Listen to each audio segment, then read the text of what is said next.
Ang daga at ang leon. Isang araw, isang daga ang nakatuwa ang maglaro sa ibabaw ng isang natutulog na leon. Kanyang inaakyat ang likuran ng leon at pagdating sa itaas ay nagpapadaos-dos siya pa ibaba. Sa katuwaan ay di niya napansin na nagising ang leon. Dinakma ng leon ang daga at hinawakan sa buntot. Nawari bang balak siya nitong isubo at kainin. Natakot at nagmamakaawa ang daga. Ipagpamanhin mo, kaibigan. Hindi ko sinasadyang gambalain ka sa pagtulog mo. Wala akong masamaang hangarin. Nakatuwaan ko lang na maglaro sa iyong likuran.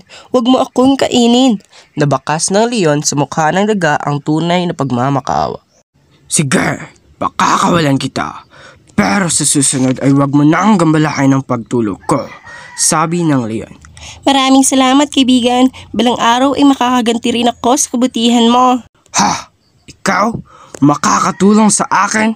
Hindi mangyayari yon. At umalis na nga ang daga. Lumipas ang maraming araw at minsan sa pamamasyal ng daga sa kagubatan ay kanyang napansin ang isang lambat na nakabitin sa puno. Lumapit siya upang mag-usisa at agad niyang nakilala ang leon na nahuli sa loob ng lambat na ginawang bitag ng mga nangangaso sa kagubatan. Dali-daling inakyat ng daga ang puno at ninatngat ang lubid na nakatali sa lambat. Agad namang naputol ang lubid at bumagsak ang lambat at ang leon na nasa loob. Utang ko sa iyo ang aking buhay. Maraming salamat. Laking pasasalamat na sabi ng leon sa daga. Simula noon, naging matalik na silang magkaibigan. Ang wakas, aral. Huwag maliitin ang kakayahan ng iba. Maliit man ang iyong kapwa ay may kakayahan pa rin itong makatulong sa paraang hindi madalas inaasahan ng iba.